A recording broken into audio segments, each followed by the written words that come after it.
scripture that has been impactful in my life since I can remember. And one of the books in the scriptures that I go back to time and time again is Ecclesiastes. For the longest time, if you've known me, Ecclesiastes has always been my favorite book in the scriptures.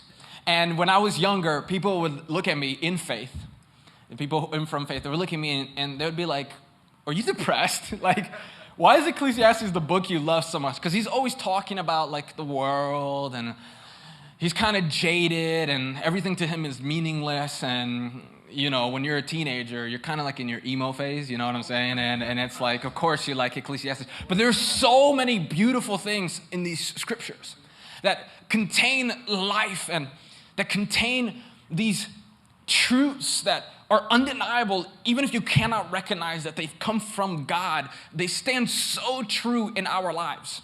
And I want to read from Ecclesiastes chapter 3, starting in verse 1. And it reads, there is a time for everything, and a season for every activity under the heavens. A time to be born and a time to die, a time to plant and a time to uproot, a time to kill and a time to heal, a time to tear down and a time to build, a time to weep and a time to laugh, a time to mourn and a time to dance, a time to scatter stones and a time to gather them. There's a time to embrace and a time to refrain from embracing, a time to search and a time to give up, a time to keep and a time to throw away, a time to tear and a time to mend, a time to be silent and a time to speak, a time to love and a time to hate, a time for war and a time for peace. What do workers gain from their toil? I have seen the burden God has laid on the human race. He has made everything beautiful in its time. He has also set eternity in the human heart. Yet no one can fathom what God has done from beginning to end. The other day, my wife and I were doing what married couples do. We were on the sofa and we were spending too much time scrolling through Netflix. And we just watched a movie, and we were met with this giant dilemma. After you finish a movie, what are we gonna watch next? Like that, you know, like, and we began to look and stream through our streaming service for something to watch, to indulge in. And as I was scrolling through, just floodgates of memories of my childhood began to just come into my mind. And I was getting a little emotional there as I was going through all the movies. And there was this particular film that I just had to show my wife. I just had to, for a brief moment, click on it. And I wanted to show her these scenes from this movie, because some of the scenes in this movie had just shaped me, had just shaped my understanding of the world. And so I was not going to make the mistake of having my wife sit through a movie of 2 hours and 30 minutes that she did not want to watch. So I just shared with her these specific scenes in these movies that just carried so much weight in my childhood.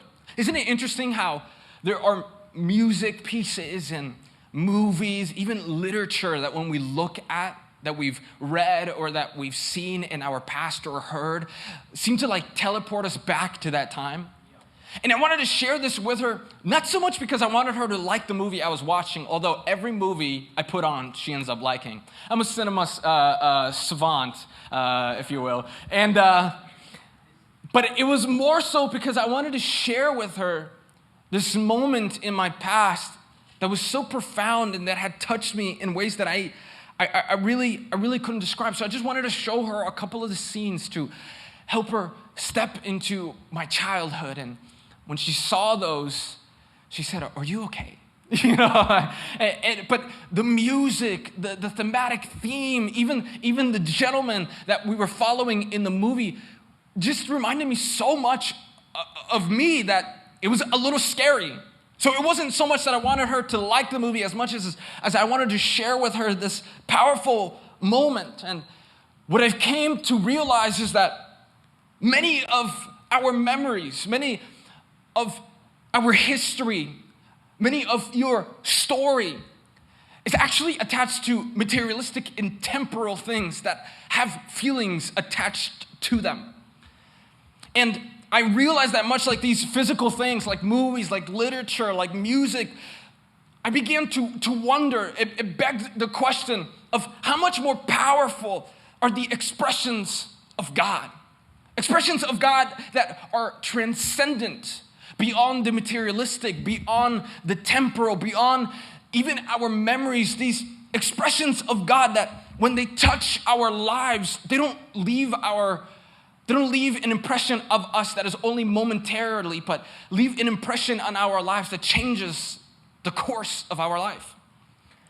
And maybe you're here coming at it from a skeptical viewpoint, because Solomon is somebody who is very skeptical at this point of his life.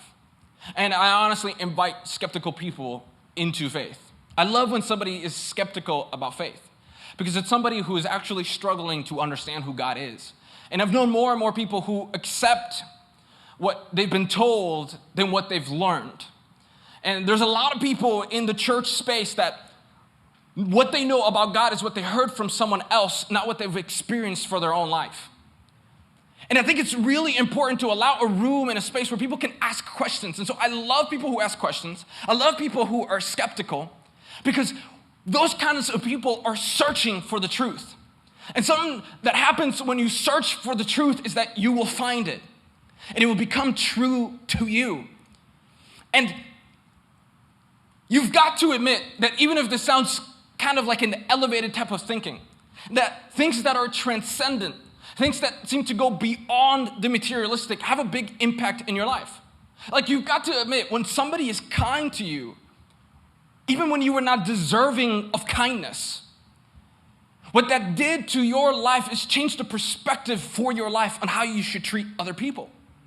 You've got to admit that things that are transcendent change your perspective and your soul. Things like love, that despite your pursuit of riches and your pursuit of success and the possession of materials, if that's all that your life amounts to, if for all of your life you're searching for meaning and you're searching it in possessions, you will find at the end of your life that the only thing that you were really searching for was to know if you are loved.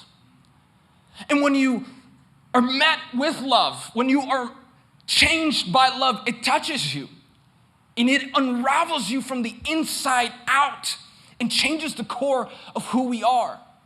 And so more than beautiful memories, more than beautiful melodies, more than beautiful movies or things that seem to be touched in the physical, the things that are transcendent, the expressions of God in our life, seem to change the course of our story.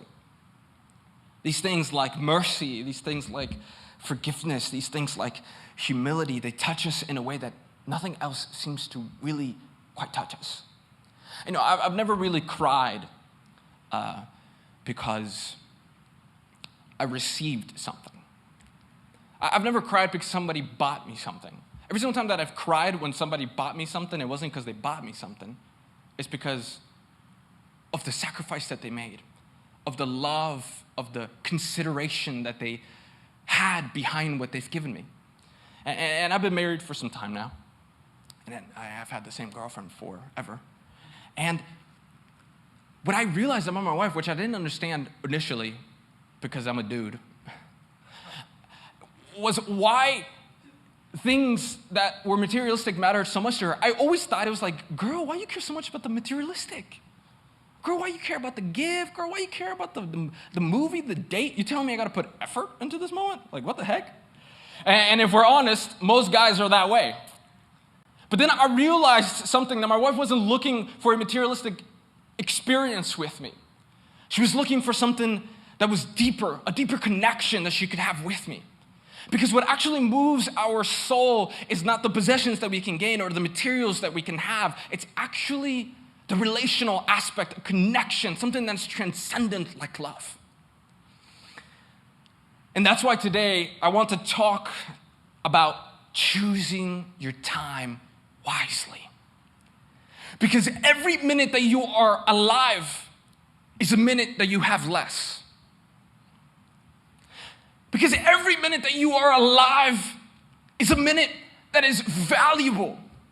And instead of spending a lifetime chasing after things that are not as valuable as your life, as your time, you need to begin to choose to invest your time towards the things that live on forever.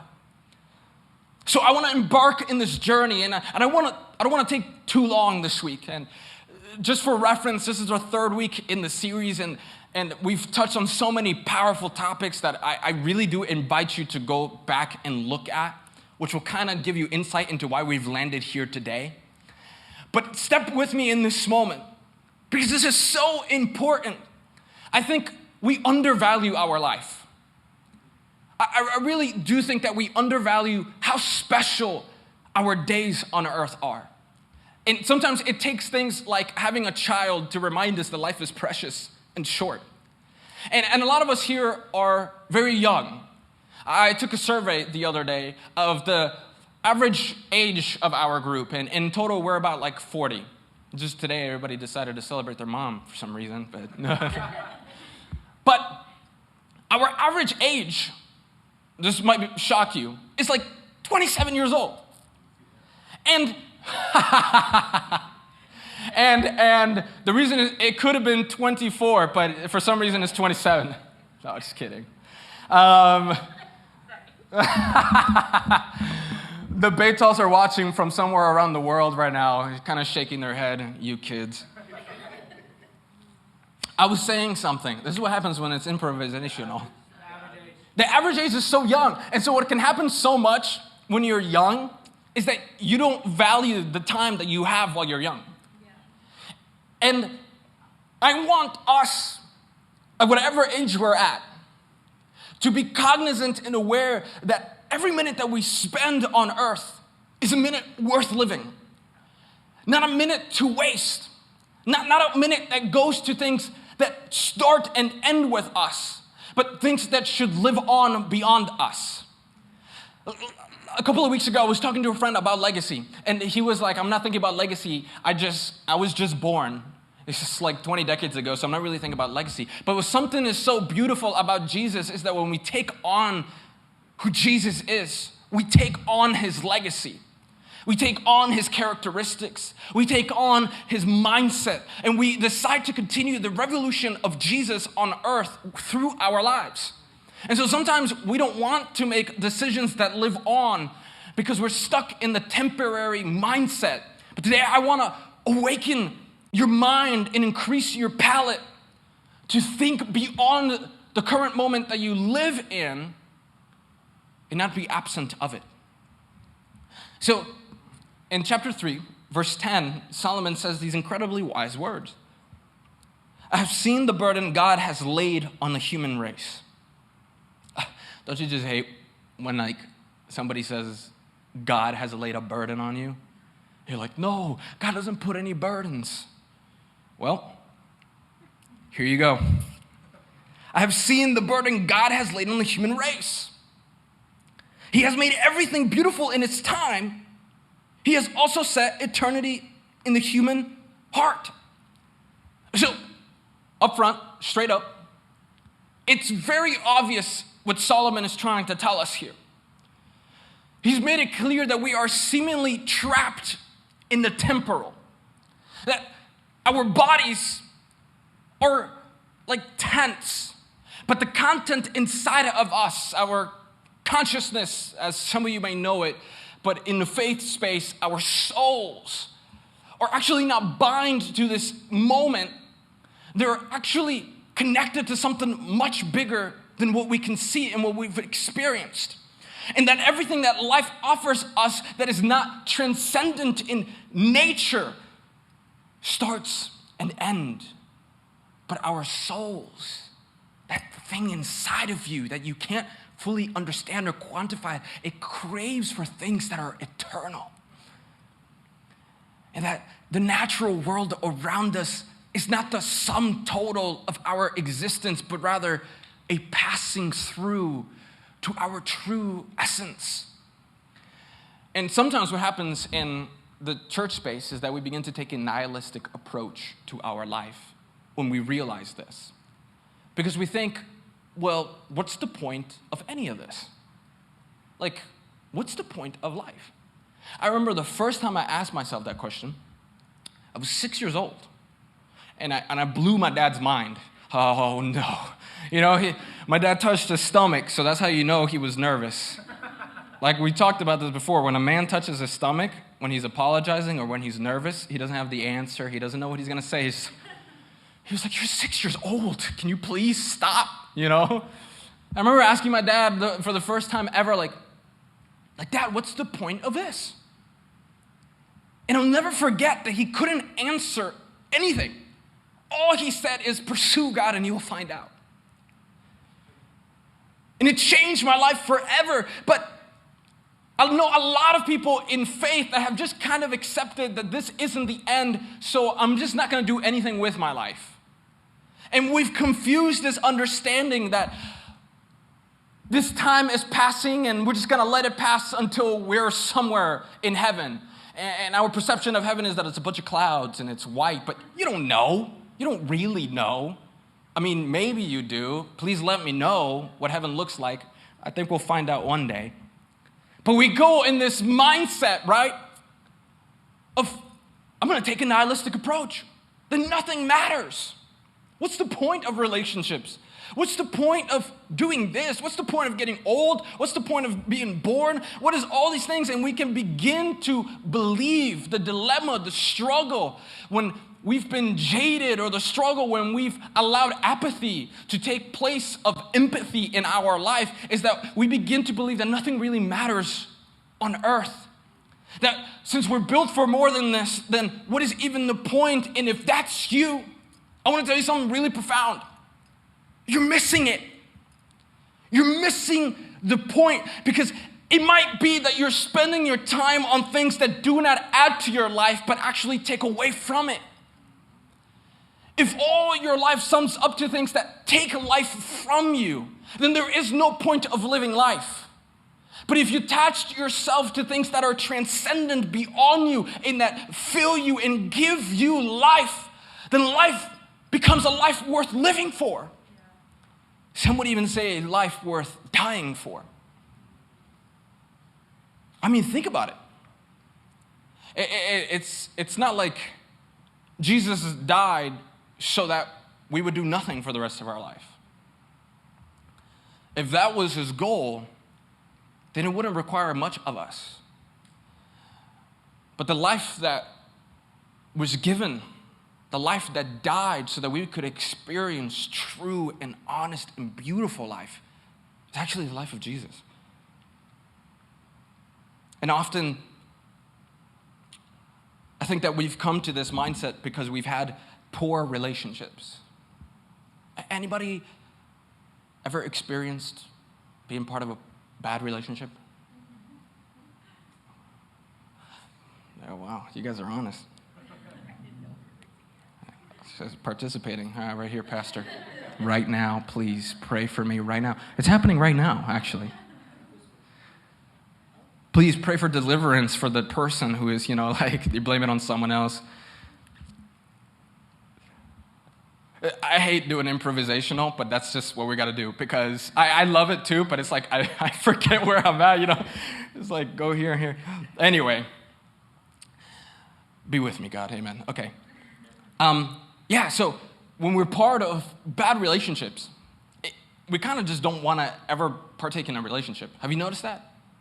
That you want to exit relationships when relationships are bad, when they take from you. And then when you're not in a relationship, oh my God, you'll die for a relationship.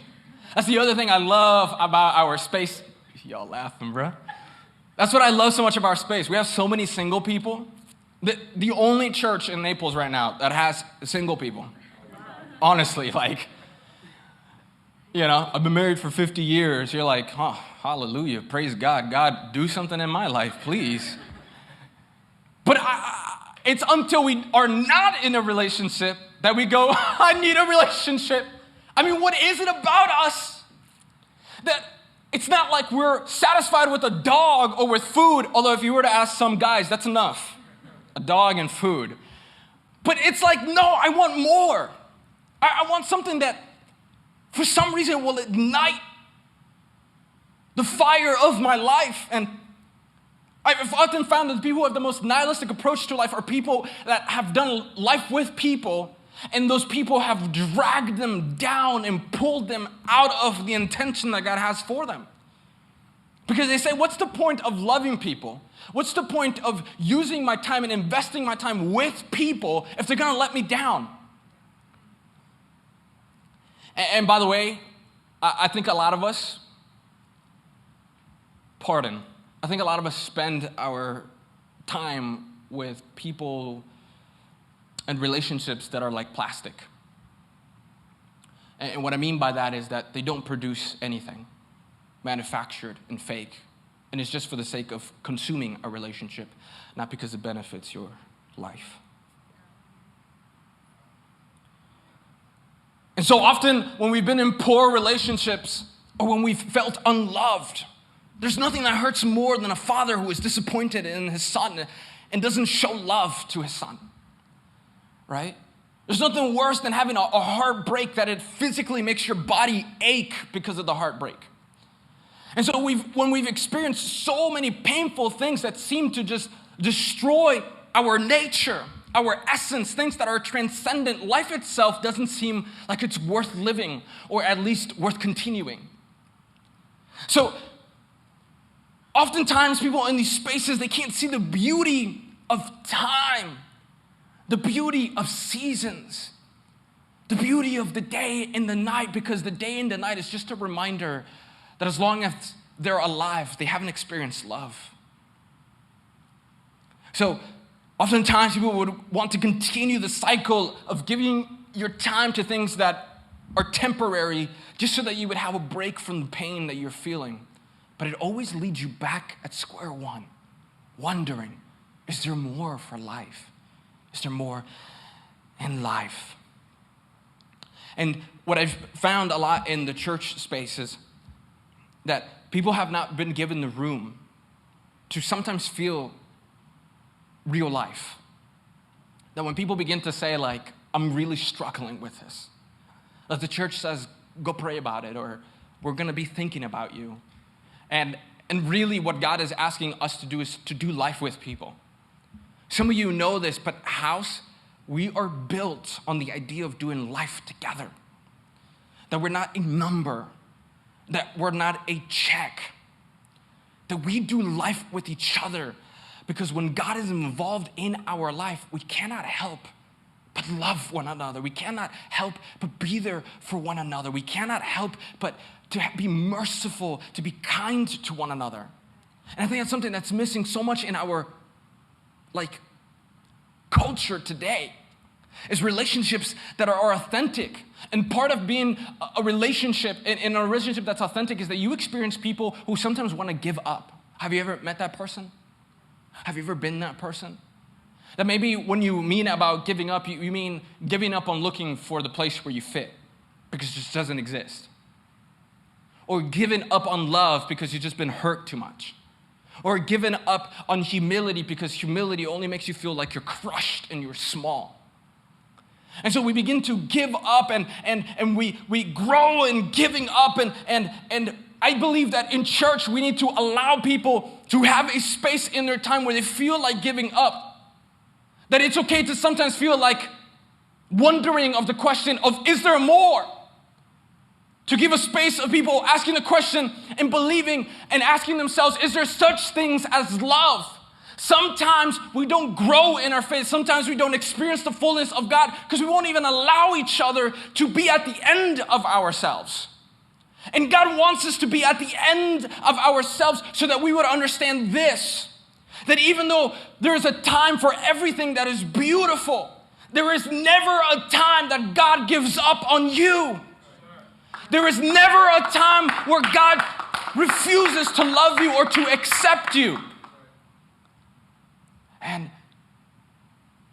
I think when we live a life where we aren't even willing to find out if that's true, we're only experiencing a small percentage of how much God is involved in our life. And God, He sees you, and He loves you, and He believes in you, even if you don't see Him, love Him, or believe in Him. And He pulls from us this desire to be connected to something that we just can't quantify. I mean, a baby, when it's born, knows that what it needs is the embrace and the nurture of his mother. And it's a connection that scientists have found out that is not just natural. It's not just because they're animals, right? If anybody calls my kid an animal, I'm slapping them. It's because they feel this deep sensation of love and of safety that they can only seemingly find in their mother and their father. From the very day you were born, you were introduced to a reality where you would crave things that transcend the temporal. And for you to experience that reality, you have to break free from the things in your life that make you absent from living. Because it's only when you're present that you're able to hear God's voice. The other day, I was outside and I was just sitting on my patio, on my balcony, and I was looking out into the nature. And I just turned off everything, and I closed my eyes and I breathed, and the air was just so beautiful. And all of a sudden, I could hear the birds chirping. I could hear the trees swaying. And I opened my eyes and I saw the sun rise. And it was purple and blue, and the clouds were painting this beautiful image. And I could see the birds fly. I could see the ants crawl in the tree. I could see the trees dropping seeds onto the ground to plant for another season. I could see the sunlight shifting the shadows. I was so in tune with the world around me. I was so present that I could feel the sweat on my brow run down my cheek. I could breathe. I went downstairs. I saw how the grass was cut. I noticed the blades that were used. I touched a leaf and I looked at it closely. And then I realized when you look at a leaf closely, your whole surrounding becomes unclear, but the one thing you're looking at becomes so clear. And within that, I saw this stuff that I could only quantify as genetic makeup of the leaf. And I saw this life in this leaf, and I touched it, and it was soft, and I began to breathe in the air, and I was around nature. I was around creation, and I heard something. And it wasn't audible. What I heard was the universe for a moment telling me there's something more. There's something that's transcendent. And I heard God's voice say, I am with you.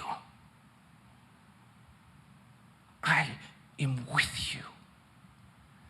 But it was only in the moment that I chose to be present, when I chose to disconnect from my preconceived notions about the world, when I was able to allow myself to look foolish touching grass, that I was able to step outside of myself and realize that the time that I'm spending on earth every single day is worthwhile because God is trying to communicate to me that my life is more than what I can see.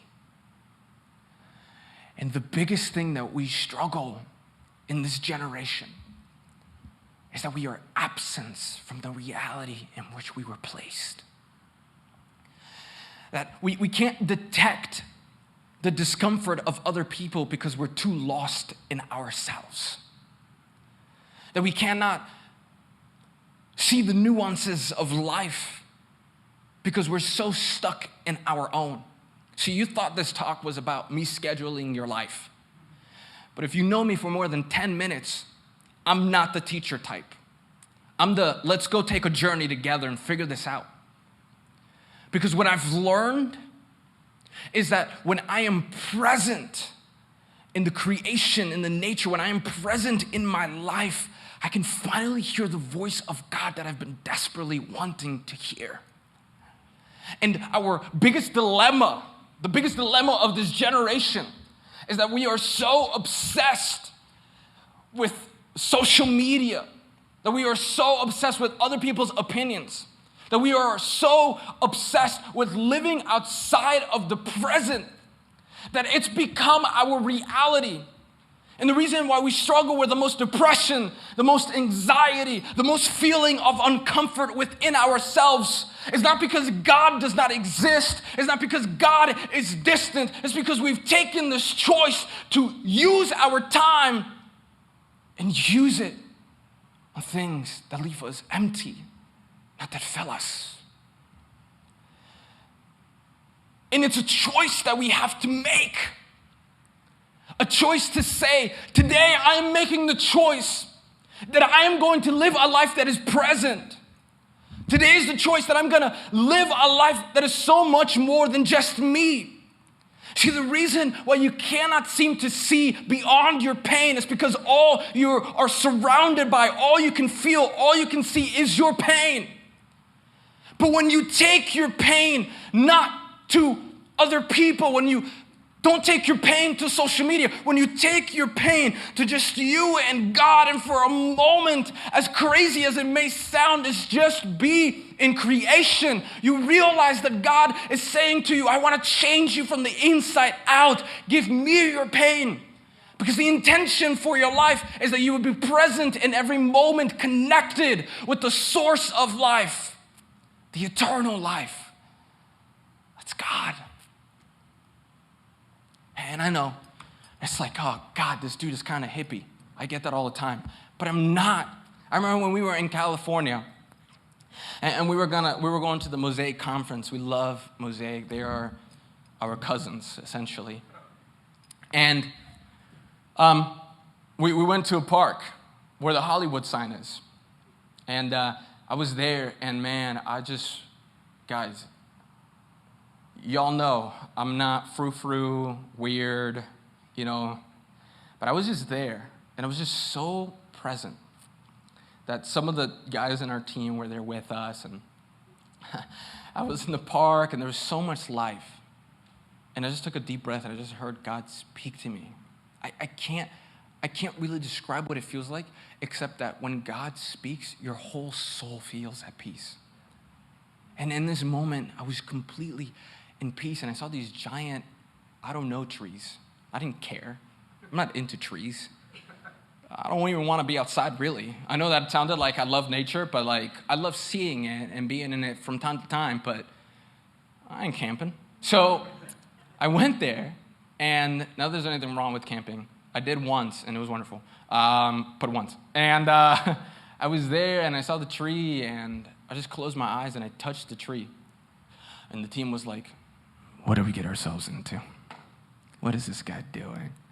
And the team thought that was like strange. And it is. Except that for some reason, I could feel the life around me. For some reason, I was able to see all the ants on the tree. I was able to feel the tree. And unless you're a person of nature, this sounds bizarre to you. It really does. But if you're outside, it awakens you. But in this moment where there was thousands of people making so much noise, I was so quiet and so in my world that I touched the tree and I felt the life of the tree. And I know that sounds frou-frou, right? Like, this is a Pentecostal church. No! But I wasn't ashamed of it because I've heard so much of God talk to me through just creation around me. And then I realized that Solomon was not much different. Solomon was somebody who was really present. Have you noticed? For some reason, Solomon always talked about what he saw, barely himself. Maybe he thought he was perfect. Or maybe he was an observant of the human experience. And the reason why he was so wise is because he was so present in what was happening in the world around him. And so Solomon, if you read the scriptures, he talks about ants and how they work and how they just manage to survive. And then he gives us a jab. So go to work. That's what he says, And he looks at the trees. He even looks at poor people. And he says that he's impressed by how much they do. The poor individual in a rich city. He talks about structures. He talks about land. He talks about all these things. And in the faith space, one of the most influential people in our faith is someone that we don't realize is one of the most present people that we read about in the scriptures, who is so aware about all his surroundings that he finds wisdom in being present. And I think so many of us are so distracted with things that don't add to our life that we're missing the lessons and the calling that God has for our life because we're so involved in not looking at what God has created to see a reflection of us, but much more so things that are not worth our time. I mean, when the people look at the world and they blame God, it's always interesting to me because the state of the world isn't an indication of how much or how little God loves us. It's how much we've done for it or not. The type of nature that we create, our environments, our cities, our wars, they are ours. And sometimes we get so involved in these things that quite simply are not transcendent. And God is trying to use the world around us to communicate to us that the thing that matters the most is not what you can see, but the voice that set everything in motion that you can see. And I don't want you to leave here without understanding this principle. That if you've ever wondered if the presence of God is real, but you haven't experienced it, it's because you haven't been present. Because every single time that you're present in life, God is talking to you. And you may not be able to hear it, because you may be able to quantify it as something that you see, not something that you're being told. And the whole universe points back to him. And then there's this.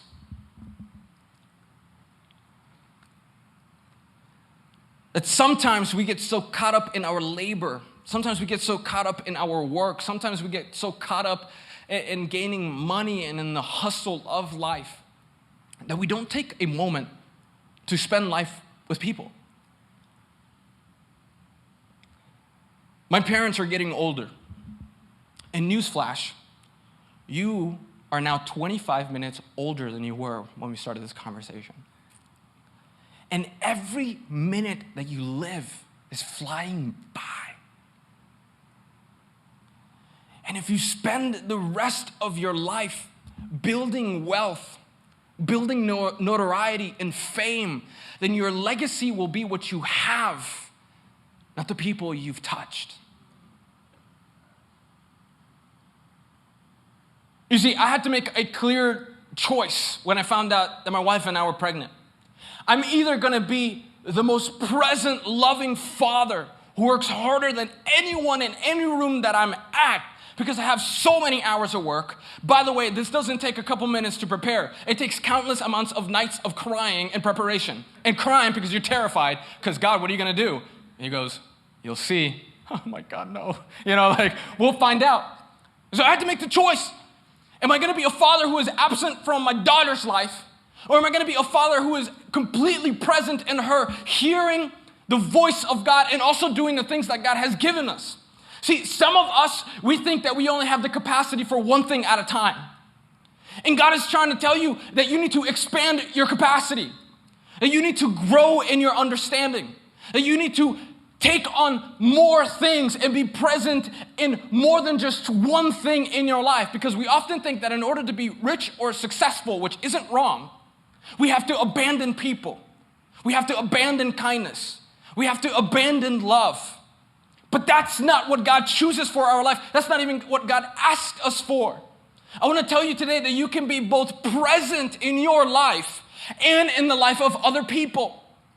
Because if the sum total of what you are is how much you've succeeded, how much money you've made, how good you look, then what about your friends and family that will outlive you? Do they not also need the love and care and tenderness that you felt? And that's why I kind of started with being present, because first you need to be present. But then when you are present and you feel the presence of God in your life, you cannot hold but to share the life that you've learned and that you've lived with other people.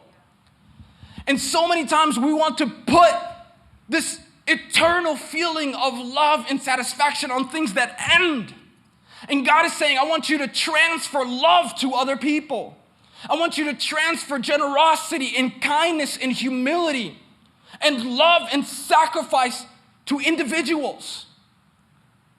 I don't know if this is hitting, but it's what we have to talk about. Because I believe in this. That if you spend your time more worried about your success and not worried about the kind of mark that you leave in people's lives, then the life you've lived is one that won't be remembered. And I know, you're saying like, oh, I'm humble. I don't want to be remembered. I understand. But there's people close to your life who the mark that you can leave in their life is the mark that God has left in your life. And sometimes it looks like the expression of loving unconditionally. So here's the key to being present and to doing life with people. I want to be more practical with you today, of course. Gratitude. Because if you're not grateful for every minute that you live, then every minute that you live can amount to be dispensable. But quickly you learn that the older you get, the more you begin to reminisce about your youth. And you can either choose to be resentful or grateful for the life that you've lived. See, it's inevitable that one day we will grow old, and it's hard to believe because we're like 24, 25, 26, 27, 18, right? And younger, like 60.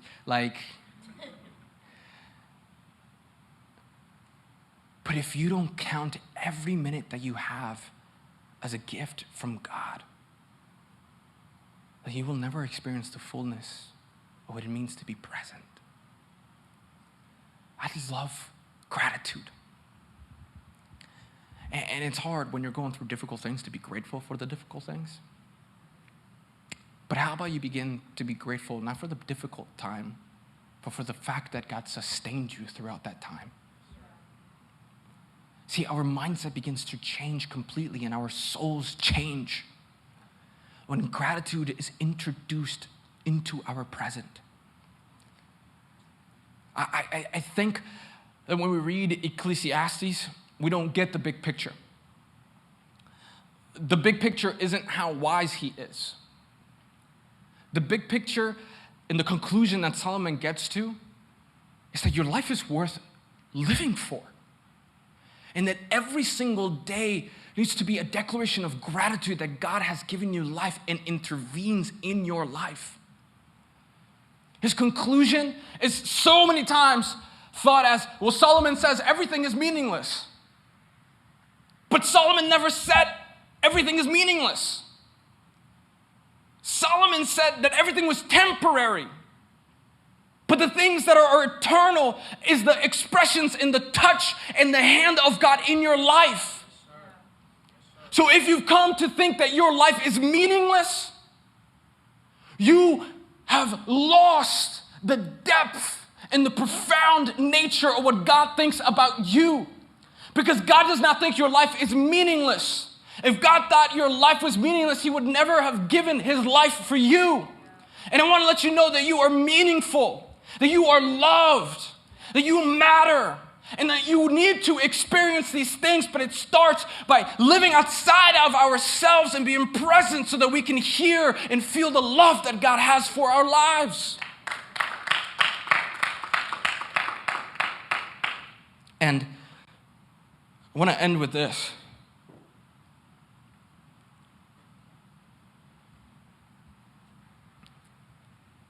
Maybe you're here and you're not someone that can fully grasp faith. Like you think about faith and you go, it's nice, but it's just words. Like you know it's true that love is transcendent. You just feel it. You don't even need me to tell you. You know that kindness goes a long way because you've experienced it. But perhaps what you struggle with is believing that the God of the universe would ever dare to step into the human story to bring meaning into your life. Maybe that's the point where you struggle. How could Jesus ever be real? How could God ever be involved in my life with every mess that I've ever experienced, with all the difficulties? Maybe today your struggle is not with understanding that love is transcendent, that love is eternal, that the things that matter are not materialistic. Maybe you can accept that, but maybe the most difficult aspect is that God exists and he's involved in your life. But I want to tell you something. That everything we experience originates from somewhere. That love is not a mathematical equation. How wild is it that when you love someone, you'll do the most unrealistic, stupid things in the world that sometimes don't make any sense just to tell that person you love them? I mean, where does that come from? That's not your genetic makeup. See, a lion doesn't wake up one day and say, I'm going to be faithful to one lion because I love that one lion. See, animals don't wake up and make choices that have moral implications or decisions. Animals don't think about being kind. They think, I'm hungry, I need to eat. And if you've thought that all your life, all you've been the amalgamation of is an evolutional particle that has now been a human and you were specks of dust and now you're this, what about things that are transcendent in your life? Where do those come from? Because if you believe in science, and I do, the scientific theory tells us that everything must come from something. So where does love come from? Where does joy come from? Where does mercy come from? And why does it make you feel like you are alive and present? What if there is a source, a force that's unstoppable, that doesn't take life but give life? And that it's God. And right now you feel it in your heartbeat, because I know, in your mind and in your soul, you feel something you cannot understand. That's peace. And you feel it right now because it's not my words. It's because right now you're experiencing God touching your soul. So if you cannot quantify where this comes from, I want you to know that these feelings that you feel in this moment, the peace and the transformative and transformational, the transcending love that you feel is actually God. And your journey doesn't begin by rationalizing how God could be real. It actually begins by opening up your heart and saying these few words. Jesus, I give you my life. See, because Jesus is the embodiment of God that stepped into the human story, not to just tell us how much we matter, but to genuinely give his life to show us how much we matter. And I promise you that if you give your life to Jesus, if you just say, Jesus, I give you my life, it won't be the sum total of all the conversations you need to have with God, but it'll be the beginning of a journey where you begin to realize that all these expressions that are transcendent actually come from God. And he's calling you. So can we close our eyes and pray?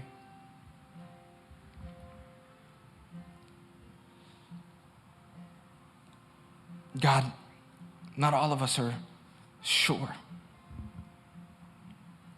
about who you are, but we know this.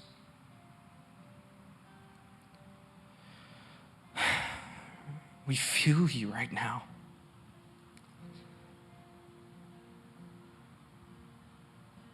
And we know for some strange reason that there is a peace that we cannot fathom, but that we can feel. A peace that sounds a lot like your voice. I pray, God, that you would awaken within the hearts this morning to make the bold declaration of, Jesus, I give you my life, so that they would experience the fullness of what they feel right now. It's not just a mere feeling that's temporary, but it's something more, and you know it in your chest. You know it in your heart that this moment is profound. You're speaking God into their lives. If that's you this morning, if you said, I'm no longer settling for just merely living and not being present in my life. It's just you in this moment where you're saying, like, I can't fully understand everything, but you know what? I'm choosing Jesus this morning. If that's you, with all the eyes closed and all the heads bowed, I want you to lift your hand so that I can pray for you. I just want to pray for you in this moment. If you're going to say, Jesus, I give you my life. Jesus, I'm choosing you. I see you. I want to pray for you. I see you. Come on, this is your moment. If this is your moment and you're going to own it, just lift your hand. Father, I see the hands lifting this morning, Father. And I pray, Lord, that you would begin to just pour in them the fullness of who you are. They would know that you do not disappoint, that you are present and speaking over their lives, God. Give them strength. Give them vision, God, as they pursue you. Maybe they don't have all the answers to their life right now. Maybe they don't have all the answers to your life right now, but Lord, they've trusted you and they've chosen to take a path following your voice.